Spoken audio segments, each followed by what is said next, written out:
ശുദ്ധാസംബന്ധമില്ല. ആയിരക്കണക്കിന് വർഷക്കാലമായി ഈ ഈ കേരളം രൂപപ്പെട്ടിട്ട്, അല്ലാണ്ട് ഈ മഴുവിന്റെ ഏറുകൊണ്ടൊന്നും ഉണ്ടായതൊന്നുമല്ല കേരളം.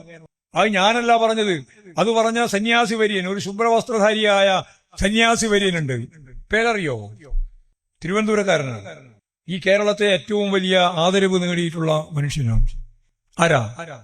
കേരളത്തിൽ അങ്ങോളം ഇങ്ങോളം വലിയ രീതിയിലുള്ളൊരു രാഷ്ട്രീയ ഉത്സവം, സത്യം പറഞ്ഞാൽ ഗ്രാമങ്ങളിലും പട്ടണങ്ങളിലുമെല്ലാം ആവേശോജ്വലമായ രീതിയിൽ നടന്നു വരികയാണ്. ഞാൻ ഈ തദ്ദേശ സ്വയംഭരണ സ്ഥാപനങ്ങളുമായിട്ട് ബന്ധപ്പെട്ട് കഴിഞ്ഞ ഏതാനും ദിവസങ്ങളിലായി തിരുവനന്തപുരത്തു നിന്ന് ആരംഭിച്ച് ഇന്ന് ഇവിടെ വൈകുന്നേരം കാസർഗോഡ് ജില്ല വരെ സംഘടനാപരമായ പരിശോധനയുമായിട്ട് ബന്ധപ്പെട്ടാണ് എത്തിച്ചേർന്നത്.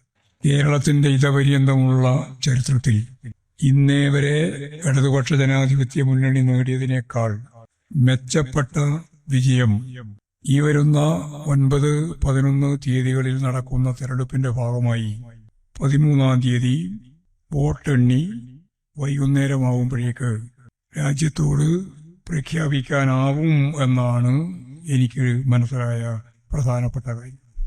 ഇന്നേ വരെയുള്ള കേരളത്തിന്റെ ചരിത്രത്തിലെ ഇന്നേ വരെയുള്ള തദ്ദേശ സ്വയംഭരണ സ്ഥാപനങ്ങളിലേക്കുള്ള തെരഞ്ഞെടുപ്പിനേക്കാളും വലിയ മുന്നേറ്റം ഈ വരാൻ പോകുന്ന തെരഞ്ഞെടുപ്പിന്റെ ഭാഗമായിട്ട് 13-ാം തീയതി വോട്ടെണ്ണുമ്പോൾ നമുക്ക് മനസ്സിലാക്കാം. യഥാർത്ഥത്തിൽ കേരളത്തിലെ ജനങ്ങൾ തദ്ദേശ സ്വയംഭരണ സ്ഥാപനങ്ങളിലേക്ക് നടക്കുന്ന തെരഞ്ഞെടുപ്പിനെ ഇനി 6 മാസം കഴിയുമ്പോൾ 2026 ഏപ്രിൽ മെയ് നടക്കാൻ പോകുന്ന അസംബ്ലി തെരഞ്ഞെടുപ്പുമായിട്ട് ബന്ധപ്പെട്ടാണ് കൂട്ടിച്ചേർത്ത് പഠിക്കുന്നത്. ഒരു സംശയവും നിങ്ങൾക്ക് ഉണ്ടാവേണ്ടതില്ല. ഈ തെരഞ്ഞെടുപ്പിൽ നേടുന്ന ഉജ്ജ്വലമായ വിജയം കേരളത്തിന്റെ ചരിത്രത്തിൽ ഇടതുപക്ഷ ജനാധിപത്യ മുന്നണിയുടെ 3ാമത്തെ ടേമിലേക്കുള്ള യാത്രക്ക് കളമൊരുക്കുന്ന ഒന്നായിരിക്കും. ഒരു സംശയവും വേണ്ട. വീണ്ടും ഇടതുപക്ഷ ജനാധിപത്യ മുന്നണി കേരളത്തിന്റെ വികസനത്തെ ശക്തിയായിട്ട് മുന്നോട്ടേക്ക് നയിക്കുന്നതിന് വേണ്ടി വീണ്ടും അധികാരത്തിൽ കൊണ്ടുവരും എന്ന കാര്യത്തിൽ സംശയമില്ല. തെരഞ്ഞെടുപ്പ് നടക്കുന്ന ഘട്ടങ്ങളിലെല്ലാം ഇടതുപക്ഷ ജനാധിപത്യ മുന്നണിയെ, പ്രത്യേകിച്ച് മുഖ്യമന്ത്രിയെ, മന്ത്രിമാരെ, ഇടതുപക്ഷ പാർട്ടികളെയൊക്കെ അവഹേളിക്കുന്നതിനു വേണ്ടി, അപമതിപ്പുണ്ടാക്കുന്നതിനു വേണ്ടി വാർത്താ മാധ്യമങ്ങളും ഒപ്പം നമുക്കറിയുന്നത് പോലെ ED ഉൾപ്പെടെയുള്ള കേന്ദ്ര ഏജൻസികളും സജീവമായിട്ട് രംഗത്ത് വരുന്നത് സ്ഥിരം ഒരു ഏർപ്പാടാണ്. ഇപ്രാവശ്യം എന്തേ ED ഒന്നും വരാതെ എന്നായിരുന്നു ഇന്നലെ വരെ ഞങ്ങളെല്ലാം ആലോചിച്ചു. ഇന്ന് രാവിലെ ആവുമ്പോഴേക്ക് കൃത്യമായ വിവരം കിട്ടി. ED പ്രത്യക്ഷപ്പെട്ടിരിക്കുന്നു. മസാല ബോണ്ടിന്റെ പേരിലല്ല ഇപ്പോൾ ചില വാർത്തകളെല്ലാം പറഞ്ഞുകൊണ്ടിരിക്കുന്നത്. മസാല ബോണ്ടുമായിട്ട് ബന്ധപ്പെട്ട് ED നോട്ടീസ് അയച്ചിരിക്കുന്നു എന്നല്ല. അത് വിട്ടു. നേരത്തെ ഐസക് ഉൾപ്പെടെയുള്ളവരോട് ഹൈക്കോടതി ഹാജരാവണം എന്ന നോട്ടീസ് കൊടുത്തതിനെ അടിസ്ഥാനപ്പെടുത്തിയിട്ട് ഹാജരായി. വളരെ ലളിതമായ ഒരു ചോദ്യം ഐസക് ചോദിച്ചു കോടതിയുടെ ഭാഗമായിട്ട്. എന്നെ ചോദ്യം ചെയ്യാൻ വിളിപ്പിക്കണം എന്ന നോട്ടീസിൽ ചൂണ്ടിക്കാണിച്ച കാര്യം എന്താണ് എന്നോട് ചോദിക്കാനുള്ളത്? കോടതിക്ക് മറുപടിയില്ല. ഐസക്കിനോട് എന്താണ് ചോദിക്കുന്നത് എന്ന കാര്യം മറുപടിയില്ല. അവസാനം കോടതി വെറുതെ വിട്ടു. വെറുതെ അന്വേഷണത്തിന്റെ ഭാഗമായിട്ട് വിളിച്ചതാണ്, ഒന്നും പറയാനില്ല, വിട്ടു. മസാല ബോണ്ടുമായിട്ട് ബന്ധപ്പെട്ടാണ് ഈ ചർച്ചയൊക്കെ നടന്നത്. ഇന്ന് വീണ്ടും നോട്ടീസ് കൊടുത്തിരിക്കുകയാണ്. മസാല ബോണ്ടിന്റെ മേലല്ല, കിഫ്ബിയുടെ കയ്യിലുള്ള പണം ഭൂമി വാങ്ങുന്നതിനു വേണ്ടി ഉപയോഗിച്ചത് തെറ്റാണ് എന്ന് വിശദീകരിച്ചുകൊണ്ടാണ് പുതിയ നോട്ടീസ്. ഭൂമി കച്ചവടം നടത്താനല്ല കിഫ്ബി ഭൂമി വാങ്ങുന്നത്, റിയൽ എസ്റ്റേറ്റിന് വേണ്ടി ഉപയോഗിക്കാൻ പാടില്ല എന്നേ ഉള്ളൂ നിയമത്തിൽ. എക്വിസേഷൻ നടപടിയുടെ ഭാഗമായിട്ടാണ് ഭൂമി ഏറ്റെടുത്തത്. അത് പാടില്ല എന്ന് നിയമം അനുശാസിക്കുന്നില്ല. പിന്നെ എന്തേ ഇപ്പോഴും നോട്ടീസ് അയക്കാൻ കാരണം? നിങ്ങൾ മനസ്സിലാക്കണം, ഈ കേരളത്തിന്റെ സമഗ്ര വികസനം. ഞാനിപ്പോഴ് കാസർഗോഡ് നിന്ന് സാധാരണ പൊയിനാച്ചി വഴി അല്ലേ സാധാരണ ഇങ്ങോട്ട് വരിക. ഞാൻ മുമ്പേ 1982-83 സ്ഥിരമായിട്ട് വരുന്ന ഒരു സ്ഥലമാണ് ഈ പടപ്പും കുറ്റിക്കോലും വേറെടുക്കുകയും ബന്തെടുക്കുകയെല്ലാം. പൊയിനാച്ചി വഴിയാ വരിക. ഇതിലേക്കൂടി വഴിയുണ്ട്, പുഴ കടന്നു വരണം. അന്ന് പാലവുമില്ല. ഇന്നിപ്പോഴും എത്ര വേഗ കാസർഗോഡ് നിന്ന് ഇവിടെ എത്തിയത്. വളരെ മുടിയാർ വഴി വളരെ വേഗത്താൻ കഴിയും. പാലായി. പിന്നെ റോഡ് എത്ര സുന്ദരമായ റോഡാണ് അല്ലേ. വളരെ ഉൾപ്രദേശത്തുകൂടി കടന്നു വരുന്ന റോഡാണത്. വലിയ രീതിയിൽ പണം ചെലവഴിച്ച് കിഫ്ബി ഉണ്ടാക്കിയ റോഡാണ്. ആ കിഫ്ബി റോഡിലൂടെയാണ് കുറ്റിക്കോലിൽ ഞാൻ എത്തിയത്. അപ്പൊ നമുക്ക് കേരളത്തിന്റെ ഒരറ്റം മുതൽ മറ്റൊരറ്റം വരെ പശ്ചാത്തല സൗകര്യ വികസനത്തിന് വേണ്ടി കേരള ഗവൺമെന്റിന്റെ ബഡ്ജറ്റിന്റെ ഭാഗമായിട്ട് ഉപയോഗിച്ചാൽ എത്രയാണ് നമുക്ക് പണം ചെലവഴിക്കാനാവുക? സാധിക്കില്ല.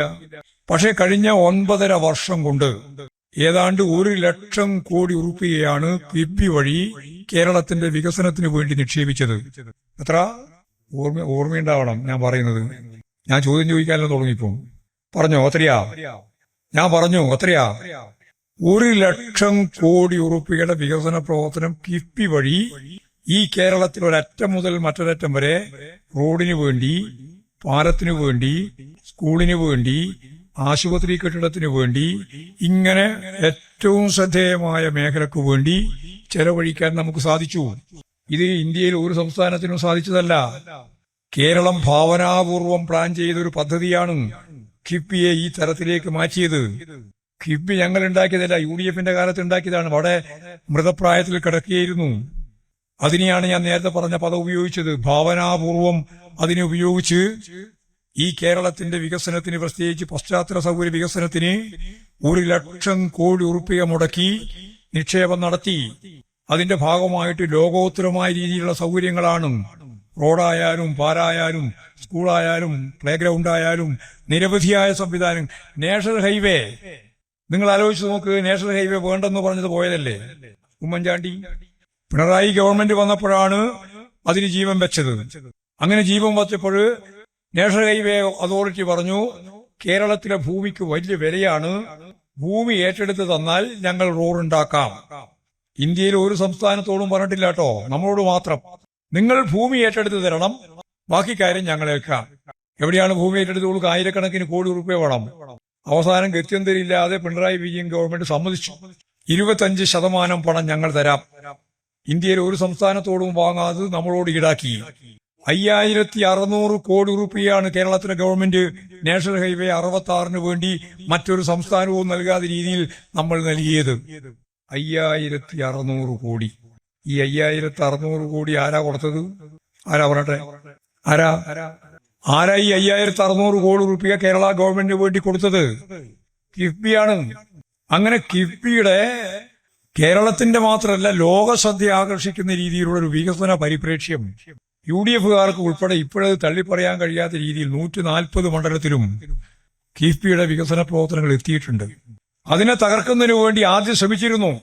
പക്ഷെ ജനങ്ങൾക്ക് അത് കൃത്യമായിട്ട് അനുഭവമുണ്ട് എന്നുള്ളത് കൊണ്ട് ജനങ്ങളുടെ മുമ്പിൽ വില പോയില്ല. ആ കിഫ്ബി ഇപ്പോഴും തുടരുകയാണ്. നിന്റെ ഒരു നോട്ടീസിനും ആ കടലാസിന്റെ വില പോലും കൽപ്പിക്കാൻ കേരളത്തിലെ ജനങ്ങൾക്ക് മനസ്സില്ല എന്നാണ് ഈ പ്രത്യേകതയിൽ നിന്നുകൊണ്ട് എനിക്ക് ചൂണ്ടിക്കാണിക്കാനുള്ളത്.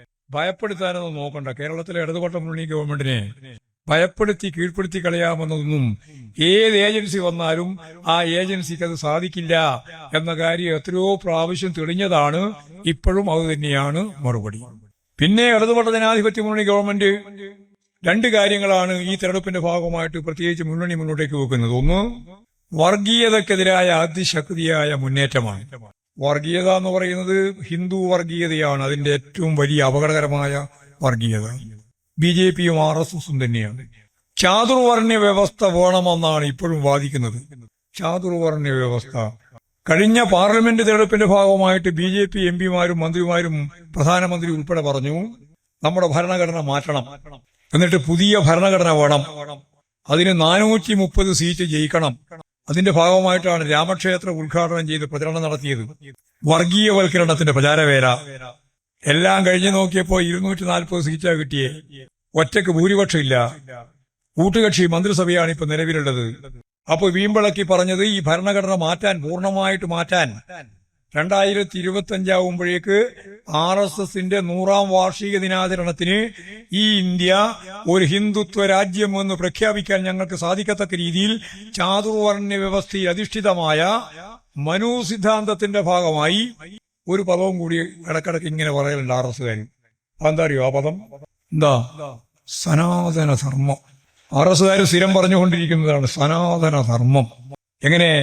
ചാതുർവർണ്ണ വ്യവസ്ഥയിൽ അധിഷ്ഠിതമായ മനു സിദ്ധാന്തത്തിന്റെ ഭാഗമായി നമുക്കൊരു പുതിയ ഭരണഘടന ഉണ്ടാക്കണം എന്നാണ് ഈ RSകാരും BJPക്കാരും പറഞ്ഞുകൊണ്ടിരിക്കുന്നത്. ഞാനിതിനെ എപ്പം പറയുന്നത് ഒരു അശ്ലീലാണെന്നാണ്. അശ്ലീലം ഈ പറയുന്നത്. ചാതുർവർണ്ണത്തെ പറ്റി നിങ്ങൾ ആദ്യം ആലോചിക്കുക. ബ്രാഹ്മണര്, ക്ഷത്രിയര്, വൈശ്യര്, ശൂദ്രര്, 4. ഇതാണ് ചാതുർവർണ്ണ്യം. ഇതേതാണ്ട് കേരളത്തിലും ഇന്ത്യയിലും ഒക്കെ പരിശോധിച്ച് നോക്കി ഒരു 15% വരുള്ളൂ. ഹിന്ദു ജനങ്ങളിൽ 15%. ബാക്കി ആരാ? ബാക്കിയുള്ളവർക്കൊരു പേരുണ്ട്. ആർക്കാ പറയാൻ അറിയാം? പറ ആദ്യം പറ. സവർണർ. സവർണർ കഴിഞ്ഞാൽ ബാക്കിയുള്ളവരുണ്ട്. എന്നാ ആ പറഞ്ഞില്ലേ പിന്നെ പ്രസംഗിക്കുന്ന പ്രശ്നമില്ല. വെറുതെ എന്താ എനിക്ക് ഭ്രാന്തുണ്ടാ പ്രസംഗിക്കാൻ? പഞ്ചവറൊന്നുമല്ല, പഞ്ചവര് അതിന് താഴത്താ, ചണ്ടാളരുമല്ല. വളരെ സവർണർ. ഞാൻ അതാ പറഞ്ഞുകൊണ്ടിരിക്കുന്നത്. അതല്ലാതവർ അവർണർ. അതാ കാര്യം. അതാണ് മഹാഭൂരിപക്ഷം. അവർണർ, തൊട്ടുകൂടായ്മ അനുഭവിച്ചവർ, തീണ്ടിക്കൂടായ്മ, നിഴലുകൾ തമ്മിൽ കൂട്ടിമുട്ടിക്കൂടാ, അതിന്റെ നിയമം പ്രഖ്യാപിക്കുന്ന പുസ്തകത്തിന്റെ പേരാണ് എന്ത്? ഏതാ പുസ്തകം? മനുസ്മൃതി. മനുസ്മൃതി. ഇതെല്ലാം മനസ്സിലാക്കണം. വെറുതെ ഒന്ന് ഇരുന്നാൽ ശരിയാവില്ല. മനുസ്മൃതി. ആ മനുസ്മൃതി അടിസ്ഥാനപ്പെടുത്തിയുള്ള ചാതുർവർണ്ണ്യം വേണമെന്നാണ്. ബ്രാഹ്മണര് വളരെ കുറവ്, ക്ഷത്രിയര് അതിനേക്കാളും കുറവ്. പിന്നെ വൈശ്യര് കേരളത്തിൽ തീരെയില്ല. പിന്നെയുള്ളത് ശൂദ്രരാണ്. ആരാ ശൂദ്രര്? കേട്ടിട്ടുണ്ടോ? ആരാ ശൂദ്രര്? പട്ടികജാതി പട്ടികവർഗക്കാര്, പിന്നോക്കക്കാര്, തൊട്ടുകൂടായ്മ അനുഭവിച്ചവര്, തീയന്മാര്, അതുപോലെ തന്നെ ജാലിയന്മാർ, ഇവരെല്ലാം എന്താ വിടുക? അവരെല്ലാം ആരാ? പറ നോക്കട്ടെ, ശരിയാവൂ നോക്കട്ടെ. ആരാ? അവരാണ് ശൂദ്രര് എന്നാണ് അല്ലേ? അല്ല, അവരൊന്നും ശൂദ്രരേ അല്ല. അവരല്ല, അവർണരാണ്. വർണ്ണമില്ലല്ലോ, പിന്നെ എങ്ങനെയാ ശൂദ്രരാകുക? 4 വർണ്ണമില്ലേ? വർണ്ണമുള്ളവരാരൊക്കെയാ? ബ്രാഹ്മണരും, ക്ഷത്രിയരും, വൈശ്യരും, ശൂദ്രരും. ഇപ്പൊ വർണ്ണമുള്ളതാണ്. വർണ്ണം ഇല്ലാത്തതാണ് അവർണർ, തൊട്ടുകൂടായ്മ അനുഭവിച്ചവരുൾപ്പെടെ. അവരാണ് അവർണർ എന്നുള്ള പേരിൽ അറിയപ്പെടുന്നത്. അപ്പൊ ഈ പറഞ്ഞ ജാതിയൊന്നും ആരല്ല? എന്തല്ല? ശൂദ്രരല്ല. നമ്മുടെ നാട്ടിലെ നായര്, നമ്പ്യാരൊക്കെയാണ് ഈ ശൂദ്രര് കേട്ടോ. അത് വളരെ കുറച്ചല്ലേ. ഞാനല്ലോ അതാ കുറേയും കൂടി ഉള്ളത്. മറ്റത് അത്രയുമില്ല. ബ്രാഹ്മണരും, ക്ഷത്രിയരും, വൈശ്യരും. ഈ ഒരു വ്യവസ്ഥ വേണമെന്നാണ് പറഞ്ഞുകൊണ്ടിരിക്കുന്നത്. തൊട്ടുകൂടായ്മയും തീണ്ടിക്കൂടായ്മയും വേണം. ഓരോ ജാതി ശ്രേണിയുടെ ഭാഗമായി ഓരോരുത്തരും നിൽക്കേണ്ടുന്ന സ്ഥലം ഏതാണ് എന്ന് മനുസ്മൃതിയുടെ ഭാഗമായിട്ട് ചൂണ്ടിക്കാണിച്ചിട്ടുണ്ട്. എത്ര ദൂരം നിൽക്കണം ഓരോരുത്തർ, ഓരോ ജാതിക്കാരൻ, അതിനടിസ്ഥാനപ്പെടുത്തിയിട്ടാണ്. എന്നിട്ട് ഇവൻ പ്രസംഗിക്കുകയാണ് എന്ത്? നേരത്തെ പറഞ്ഞൊരു പദം എന്താ? സനാതനധർമ്മം. ഏത് കാലം? അടിമതുല്യമായി ജീവിച്ച തൊട്ടുകൂടായ്മ, തീണ്ടിക്കൂടായ്മ.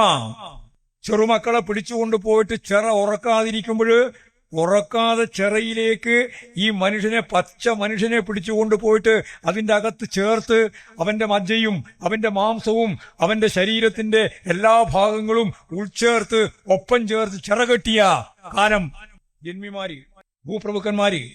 ആ കാലമാണോ നിന്റെ സനാതന ധർമ്മം? അടിമതുല്യമായി ജീവിച്ച കാലം. അതിനെപ്പറ്റിയാണ് ഇവന്റെ സമാനധർമ്മം. അല്ലെങ്കിൽ പറയട്ടെ ഏത് കാലാണെന്ന്. സഖാ VMS പറഞ്ഞിട്ടുണ്ട്. ജാതി, ബാക്കി പറ, ജാതി, ജന്മി, നാടുവാഴി വ്യവസ്ഥ. അതാണ് കേരളത്തിൽ.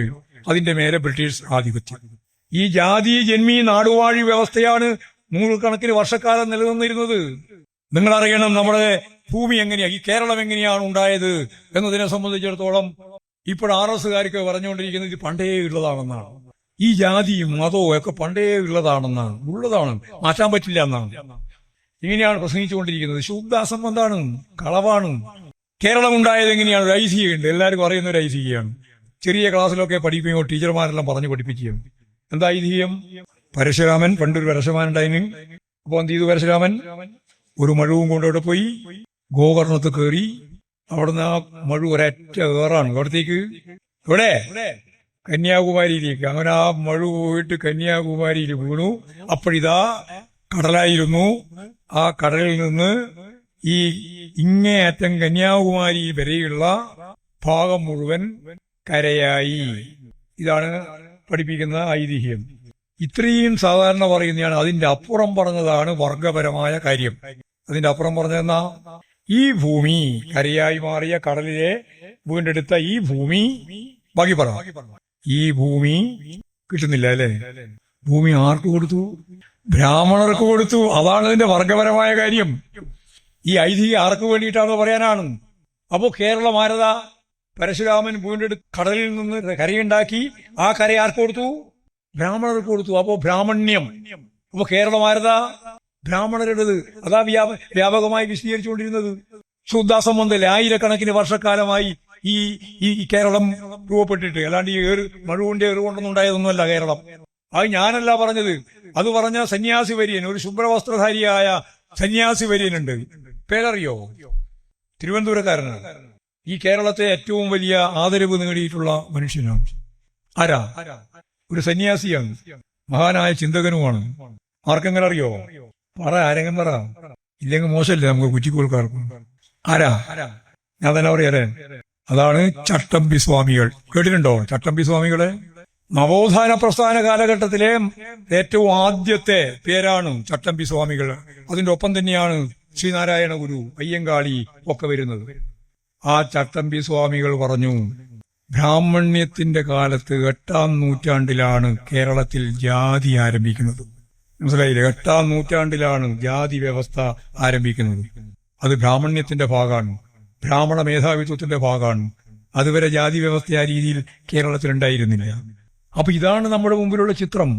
ഇതെല്ലാം വ്യാപകമായി കള്ളപ്രചരണത്തിലൂടെ സനാതന ധർമ്മമെന്നും ചാതുർവർണ്ണ വ്യവസ്ഥയെന്നും ഒക്കെ പറഞ്ഞൊരു അശ്ലീലം പ്രചരിപ്പിച്ച് നാടിലെ ജനങ്ങളുടെ ജീവിതത്തെ മുച്ചൂടും മുടിക്കുക മാത്രമല്ല, ഛിന്ന ഭിന്നമാക്കുന്ന, വിഭജനം നടത്തുന്ന ഒരു രാഷ്ട്രം എന്ന് തന്നെ ഹിന്ദുത്വത്തിന്റെ അജണ്ട വെച്ചുകൊണ്ട് കൈകാര്യം ചെയ്യുന്ന ഒരു പ്രസ്ഥാനമാണ് RSSും BJPയും സംഘപരിവാർ വിഭാഗവും. അതിനെതിരായി ജനങ്ങൾ ശക്തിയായിട്ട് അണിചേർന്ന് മുമ്പോട്ടേക്ക് വരുന്നില്ലെങ്കിൽ നമ്മുടെ ഭാവിയില്ല, നമ്മുടെ വളർച്ചയില്ല, നമ്മുടെ സംസ്കൃത സമൂഹമില്ല. കാടത്തപരമായ രീതിയിലേക്കാണ് ഈ നാടിനെ നയിക്കുക. RSകാരനോടും BJPക്കാരനോടും നല്ല രീതിയിൽ ഉറച്ചു നിന്ന് ഈ ആശയങ്ങൾ പ്രചരിപ്പിച്ചാൽ മാത്രമേ ഇതിനെ പ്രതിരോധിക്കാൻ സാധിക്കുകയുള്ളൂ. അല്ലാതെ കേവലമായ രീതിയിൽ നമുക്കതിനെ പ്രതിരോധിക്കാനാവില്ല. എല്ലാ തലങ്ങളിലും ഫലപ്രദമായിട്ട് ഈ വർഗീയ ശക്തികൾക്കെതിരായ പോരാട്ടത്തിൽ നമ്മൾ ആശയപരമായ ആയുധമണിഞ്ഞ് ഫലപ്രദമായി പ്രതിരോധിക്കുന്നതിന് നമുക്ക് സാധിക്കണം എന്നതാണ് ഒരു കാര്യം. ഇതോടൊപ്പം തന്നെയാണ് ന്യൂനപക്ഷ വർഗീയതയും. ആ വർഗീയതയെയും നമ്മൾ ശക്തിയായിട്ട് എതിർക്കണം. ഒരു കാര്യം ഞാൻ നിങ്ങളോട് പറയാം, വിശ്വാസികളെല്ലാം ആരല്ല? ഞാൻ സ്ഥിരം പറയുന്ന ഒരു പോയിന്റാണ്. വിശ്വാസികൾ ആരല്ല? ആരോ പറയുന്നുണ്ട്, ആരല്ല? വർഗീയവാദികളല്ല. വർഗീയവാദികൾക്ക് എന്തില്ല? വിശ്വാസമില്ല. വർഗീയവാദികൾ വിശ്വാസം ഒരു ഉപകരണമായി ഉപയോഗിക്കുക മാത്രമാണ് ചെയ്യുന്നത്.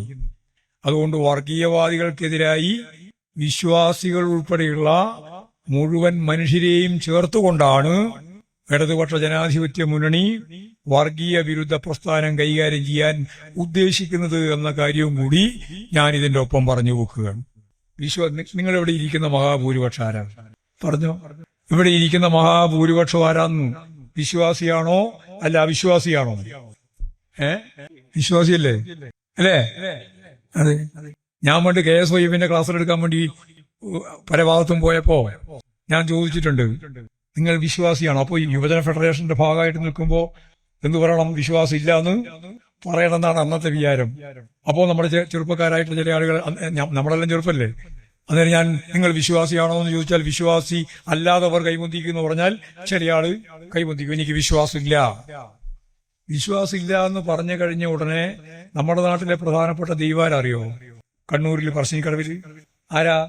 മുത്തപ്പൻ. ഈ കൈവന്തിച്ചവൻ അപ്പൊ തന്നെ ഒരു നേർച്ച, മുത്തപ്പ ഈ കൈവന്തിച്ചതിന്റെ ഭാഗമായ കുഴപ്പമൊന്നും എന്നെ ഏശ്യം പാടില്ല, മുത്തപ്പൻ ഒരു പൈൻകുറ്റി. ഇതാണ് എന്ന് പറഞ്ഞാൽ ശാസ്ത്രീയ ബോധമില്ലാതെ വിശ്വാസമില്ല എന്ന് പറഞ്ഞിട്ടൊന്നും കാര്യമില്ല. നമ്മുടെ നാട്ടിലെ മഹാഭൂരിപക്ഷം ആരാ? വിശ്വാസിയാണ്. പക്ഷെ നിങ്ങൾ മനസ്സിലാക്കേണ്ടത്, ആ വിശ്വാസി ആരല്ല? വർഗീയവാദിയല്ല. നമ്മൾ ആരെയാണ് എതിർക്കുന്നത്? വർഗീയവാദികളെ. വർഗീയവാദികൾക്ക് എന്തില്ല? വിശ്വാസവും ഇല്ല. ഇത് നല്ലപോലെ ധാരണ പോകണം നമുക്ക്. അപ്പോ വിശ്വാസി സമൂഹത്തെ കൂടി ചേർത്ത് വെച്ചുകൊണ്ട് വേണം നമുക്ക് ഈ രാജ്യത്ത് മാറ്റമുണ്ടാക്കാൻ, നമുക്ക് വർഗീയതക്കെതിരായി പൊരുതാൻ, രാജ്യ നന്മക്ക് വേണ്ടിയുള്ള പ്രവർത്തനത്തിലൊക്കെ ഇവർ ഉപയോഗിക്കാൻ കഴിയും. അപ്പോൾ വർഗീയതക്കെതിരായ പോരാട്ടം അതിശക്തമായ ഒരു പോരാട്ടം തന്നെയാണ്. ഇതിന്റെ ഒപ്പം കേരളത്തെ മുന്നോട്ടേക്ക് നയിക്കുന്ന പുതിയ കേരളമാക്കി രൂപപ്പെടുത്താൻ നമുക്കാവണം. എങ്ങനെയാ പുതിയ കേരളം എന്ന് ഇവിടെ പറഞ്ഞിട്ടുണ്ടാവും. ഞാൻ പറഞ്ഞ ഈ കാര്യങ്ങളെല്ലാം ഇവിടെ വിശദീകരിച്ചിട്ടുണ്ടാവും. അതിലേറ്റവും പ്രധാനപ്പെട്ട എന്താ? ലോകത്തിന്റെ മുമ്പിൽ കേരളത്തെ ഇപ്പോ അടയാളപ്പെടുത്തിയ ഏറ്റവും പ്രധാനപ്പെട്ട കാര്യം ഏതാ? ലോകത്തിന്റെ മുമ്പിൽ ഏതാ? അതിദാരിദ്ര്യം അവസാനിപ്പിച്ച ലോകത്തെ ഏറ്റവും പ്രധാനപ്പെട്ട കേന്ദ്രം ചൈന. ചൈന കഴിഞ്ഞാൽ ഒരേ ഒരു കേന്ദ്രം ഏതാ?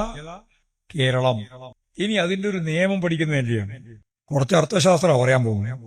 മുതലാളിത്ത പ്രതിസന്ധി എന്ന് പറഞ്ഞാൽ എന്താ? എന്താ പറഞ്ഞാല് സാധാരണ എല്ലാവരും പറയുന്നല്ലേ ഇത്. എന്താ മുതലാളിത്ത പ്രതിസന്ധി എന്ന് പറഞ്ഞാൽ? മുതലാളിത്തം നേരിടുന്ന കുഴപ്പം, പ്രതിസന്ധി എന്താന്ന് ഒരു പിടുത്തമില്ല, ഇല്ലേ? ഉണ്ടോ? അത് പിടുത്തമുണ്ടോ? ഞാൻ ആദ്യം പറയാം. സമ്പന്നർ കൂടുതൽ സമ്പന്നരാകുന്നു, അതാ പ്രതിസന്ധി. സമ്പന്നർ കൂടുതൽ സമ്പന്നരാകുന്നു. അതിനൊരു മറുഭാഗമുണ്ട്, അത് പറ. ദരിദ്രർ കൂടുതൽ ദരിദ്രരാകുന്നു. സമ്പന്നർ കൂടുതൽ സമ്പന്നരാകുകയും ദരിദ്രർ കൂടുതൽ ദരിദ്രരാകുകയും ചെയ്യുന്ന മുതലാളിത്ത സമൂഹത്തിൽ അതിദാരിദ്ര്യവും ദാരിദ്ര്യവും അവസാനിക്കുവോ? ഇല്ല. അപ്പൊ മുതലാളിത്ത സമൂഹത്തിൽ അതിദാരിദ്ര്യവും ദാരിദ്ര്യവും അവസാനിക്കുവോ? ഇല്ല. എന്താ കൂടുക ചെയ്യുക. അപ്പൊ മുതലാളിത്ത സമൂഹത്തിൽ ഒന്നും ഈ മുദ്രാവാക്യം നടപ്പിലാക്കാനാവില്ല. ഈ കേരളം മുതലാളിത്ത സമൂഹമാണോ? നല്ല ആലോചിച്ച് ഉത്തരം പറയണം. കേരളം മുതലാളിത്ത സമൂഹമാണോ? ആണോ? ഉറപ്പിച്ച് പറ. ഒന്നിഗ്രാന്ന് പറ, അല്ലെങ്കിൽ അല്ല പറ. ആണോ?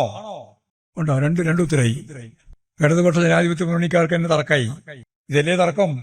ആണ് എന്ന് കുറെ ആൾ പറയുന്നുണ്ട്, അല്ല എന്ന് കുറെ ആൾ പറയുന്നുണ്ട്. അപ്പൊ ഒന്നാ ചെയ്യുന്ന അത് അങ്ങനെയാവാ ഇങ്ങനെയാവാന്നാ പറയാം. കേരളം മുതലാളിത്ത സമൂഹമാണോ? അല്ല എന്നാണ് കുറെ ആൾ പറയുന്നത്. ആണെന്ന് ചിലർ അത്ര ഒച്ചയിലാണ് പറയുന്നത്. ഒരു സംശയവും വേണ്ട, മുതലാളിത്ത സമൂഹമാണ്. മുതലാളിത്ത സമൂഹമാണ്. ഞാനൊരു പ്രാവശ്യം ചർച്ചയിൽ പങ്കെടുക്കുന്നതിന് വേണ്ടി ഇപ്പല്ല, കുറെ കൊല്ലം മുമ്പ് ഒരു ചാനലിൽ പോയപ്പോ അവതാരക ഇങ്ങനെ പറഞ്ഞുകൊണ്ടിരിക്കുകയാണ്, പിണറായി വിജയന്റെ ഭരണകൂടം. ഞാൻ ചർച്ചയിൽ പങ്കെടുക്കുന്നുണ്ട്. പിണറായി വിജയന്റെ ഭരണകൂടം. ഞാൻ ആദ്യം വിട്ടു കോട്ടയം വെച്ചിട്ട് 1-2 പ്രാവശ്യം കേട്ടി, 3 കേട്ടി, 4-മത്തെ പ്രാവശ്യം ഞാൻ പറഞ്ഞു പിണറായി വിജയന്റെ ഭരണകൂടമല്ല. ഈ ആങ്കർമാരെല്ലാം വൈകാട്ട് പഠിച്ചിട്ടാണല്ലോ എല്ലാം പറഞ്ഞുകൊണ്ടിരിക്കുന്നത്. അല്ലേ എന്ന് ഞാൻ പറഞ്ഞു അല്ല. അതോടുകൂടി ആ ചർച്ച അവിടെ അവസാനിച്ചു. വേറെ എന്ത് ചെയ്യാനാ? ഭരണകൂടം അങ്ങനെയാണല്ലോ പഠിച്ചു വെച്ചിട്ടുള്ളത്. പിണറായി വിജയന്റെ ഭരണകൂടം ഒന്നാണ് പഠിച്ചു വെച്ചിട്ടുള്ളത്. അപ്പൊ ഞാൻ പറഞ്ഞു അല്ല. അപ്പോ ഒരു പെണ്ണുങ്ങളായിരുന്നു. പെണ്ണുങ്ങളിങ്ങനെ ആലോചിച്ചു, എന്നോട് ചോദിച്ചു പിന്നെ ആരതാണ്? ഞാൻ പറഞ്ഞു നരേന്ദ്രമോദിയുടെ. അപ്പൊ പെണ്ണുങ്ങളൊന്ന് ഞെട്ടി.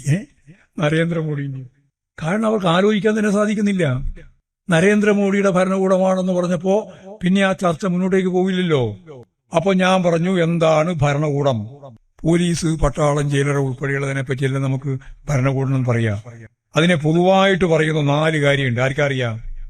1 executive, 2 judiciary, 3 legislature, 4 fourth estate എന്ന് പറയുന്ന മാധ്യമ ശൃംഖല. ഈ 4ഉം ചേരുമ്പോഴാണ് ഭരണകൂടം. ഇതിൽ നമ്മൾ എക്സിക്യൂട്ടീവ് നമ്മളാണോ? ആണോ? ജുഡീഷ്യറി നമ്മളാണോ? അല്ല. പിന്നെ ലെജിസ്ലേച്ചർ നമ്മളാണോ? അതും അല്ലാന്ന് പറയും. അതുകൊണ്ടാണ് ഞാൻ അങ്ങനെ ചോദിച്ചു. ആണോ? ലെജിസ്ലേച്ചർ നമ്മളാണ്. ഫോർത്ത് സ്റ്റേജ് മാധ്യമ ശൃംഖല നമ്മളതാണോ? അല്ല. അപ്പോ 4-ൽ എത്രയുള്ളു നമ്മള്? 4-ൽ എത്രയാണ് നമ്മളത്? 1. ബാക്കി 3 നമുക്കെതിര്. ആരാ എതിരായ വിഭാഗം? കുത്തക മുതലാളിമാർ, ഭൂപ്രഭുക്കന്മാർ, സാമ്രാജ്യത്വ ശക്തികൾ. ഈ 3ഉം ചേർന്നുള്ള ആശയത്തെ രൂപപ്പെടുത്തി മുന്നോട്ടേക്ക് കൊണ്ടുപോകുന്നതാണ് ഭരണകൂടത്തിന്റെ ഏറ്റവും പ്രധാനപ്പെട്ട ഘടകം. ഇത് നന്നായിട്ട് നമുക്ക് മനസ്സിലാകുന്നില്ലെങ്കിൽ അതാണ് EMS പറഞ്ഞത്. ലോക ചരിത്രത്തിൽ ആദ്യമായി കമ്മ്യൂണിസ്റ്റ് പാർട്ടി ജനസമ്മതിയോടെ അധികാരത്തിൽ വന്ന ലോകത്തെ ആദ്യത്തെ നാടേതാ? കേരളാണ്. നമുക്ക് ഈ കേരളത്തെ പറ്റി മനസ്സിലാവാനായിട്ടാണ്. ലോകോത്തരമാണ് നമ്മൾ കേരളത്തിന്റെ ഈ അറിവ്. അതാണ് കേരളം. 57-ൽ നമ്മൾ അധികാരത്തിൽ വന്നു. നമുക്ക് അധികാരത്തിൽ വരുമ്പോൾ എങ്ങനെയാണ് കമ്മ്യൂണിസ്റ്റുകാർ ഭരണം നടത്തേണ്ടത് എന്ന വല്ല കീഴ്വഴക്കവും അറിയോ? ഏതെങ്കിലും ലോകത്ത് അങ്ങനെ ഒരു സംഭവം ഉണ്ടോ? ഇല്ല. നമ്മൾ ആദ്യമായിട്ടാണ്. അപ്പൊ നമ്മൾ തീരുമാനിച്ചു എങ്ങനെയാ ജാതി, ജന്മി, നാടുവാഴി വ്യവസ്ഥയിൽ നിന്ന് കേരളത്തെ എങ്ങനെയാണ് കരകയറ്റുക. നമ്മൾ ആലോചിച്ചു. എപ്പോഴാ ഗവൺമെന്റ് രൂപീകരിച്ചെന്നറിയോ? 1957 ഏപ്രിൽ 5-ാം തീയതിയാണ്. ആരാ പറഞ്ഞേ? എന്താ പേര്? ബാലൻ അല്ലേ? ബാലൻ പറഞ്ഞതാണ് ശരി. ബാലൻ ശരി പറഞ്ഞാൽ നിങ്ങളെല്ലാം സഹായിക്കണ്ടേ, ഒരു പ്രോത്സാഹനം കൊടുക്കണ്ടേ? മതി. ബാലൻ ശരിയായ ഉത്തരാ പറഞ്ഞത്. 57 ഏപ്രിൽ 5-ാം തീയതിയാണ്. അന്ന് 5 കഴിഞ്ഞ് 6, 7, 8, 9, 10 11-ാം തീയതി ഒരു ഓർഡിനൻസ് ഇറക്കി. അതാണ് കേരളത്തെ കേരളമാക്കി മാറ്റിയ ആദ്യത്തെ കാൽവെപ്പ്. ആ ഓർഡിനൻസ് ആർക്കറിയാം? കുടിയൊഴിപ്പിക്കരുത് എന്ന ഓർഡിനൻസ് ആണ്. കുടിയൊഴിപ്പിക്കരുത്. അതുവരെ ജന്മിമാർക്ക് ആരെയും കുടിയൊഴിപ്പിക്കാം. ഈ കുറ്റിക്കോലും അതുപോലെ തന്നെ ബേഡർക്കും ബന്തെടുക്കുകയും ഒക്കെ ജന്മിമാർക്ക് ഇഷ്ടം പോലെ ചെയ്യാം. നമ്മുടെ യശമാനന്മാർ എന്തും ചെയ്യും. ആ കാലം അങ്ങോട്ട് മാറുകയാണ്. PMSന്റെ ഗവൺമെന്റ് പറഞ്ഞു, കുടിയൊഴിപ്പിക്കരുത്. കുടിയൊഴിപ്പിക്കരുത് എന്ന് പറയുന്നതിന് കൃത്യമായ മലയാളം എന്നാ? നിൽക്കാൻ ഒരിടായി, ഒരിടം കിട്ടി. നിൽക്കാൻ ഇടം കിട്ടിയാലാണ് ഒന്നുണ്ടാകുക, തന്റെ ഇടം. അതാരാ പറഞ്ഞേ? കൈമുന്തി ആരാ? എന്താ പേര് പറ? മാധവൻ പറഞ്ഞാണ് ശരി. തന്റെ ഇടം, തനിക്ക് ഇടം കിട്ടിയാണ് തന്റെ ഇടം. തന്റെ ഇടത്തിൽ നിന്നാണ് എന്താകുന്നത്? തന്റെ ഇടം. ഈ കേരളത്തിലെ മനുഷ്യരെ തന്റെ ഇടികളാക്കി മാറ്റിയത് 57 ഗവൺമെന്റിന്റെ ഒറ്റ ഓർഡിനൻസിന്റെ വഴിയാണ്. അത് പിന്നീട് വികസിപ്പിച്ചു. അന്ന് സ്കൂൾ ഇവിടെ ദാരിദ്ര്യമാണ് കേരളത്തിൽ. എത്രയാ? 88% ദാരിദ്ര്യമാണ്. 88%. പട്ടിണിയാണ് മനുഷ്യര്. ഇപ്പോൾ അവർക്ക് പട്ടിണിയെ പറ്റി വല്ല ധാരണയുണ്ടോ? ഞാൻ ഇതിനിടെ ഒരു പുസ്തകം വായിച്ചു. എനിക്ക് തന്നെ പ്രയാസമായി പോയി ആ പുസ്തകം വായിച്ചിട്ട്. ഇന്ത്യയിലെ തന്നെ ഏറ്റവും പ്രധാനപ്പെട്ട വിദ്യാഭ്യാസ വിചക്ഷണൻ എന്ന് പറയുന്ന ഒരു മനുഷ്യൻ എഴുതിയ പുസ്തകമാണ്. ഒരു പട്ടികജാതിയിൽപ്പെട്ട മനുഷ്യൻ ഉന്നത വിദ്യാഭ്യാസം നേടി രാജ്യത്തിന്റെ തന്നെ ഏറ്റവും പ്രധാനപ്പെട്ട ശ്രേണിയിലെത്തിയിട്ടുള്ള ഒരാൾ. അങ്ങനെ ഒരാളെ പറ്റി നിങ്ങൾക്ക് അറിയോ? കുഞ്ഞാമൻ. ആരാ പറഞ്ഞത്? റേഡിയോ ഞാൻ പ്രസംഗിച്ചത് കേട്ടിട്ടുണ്ട്. കുഞ്ഞാമൻ പറഞ്ഞത് ശരിയാണ്. കുഞ്ഞാമൻ എഴുതിയൊരു പുസ്തകമുണ്ട്. ആ പുസ്തകത്തിന്റെ പേരറിയോ? എതിര്. അത് ശരിയാണ്. ആ എതിരിൽ കുഞ്ഞാമൻ എഴുതി. കുഞ്ഞാമൻ പഠിക്കുന്ന സന്ദർഭത്തിൽ എനിക്ക് എന്റെ ജീവിതത്തിൽ ഏറ്റവും പ്രധാനപ്പെട്ടത് വിശപ്പായിരുന്നു.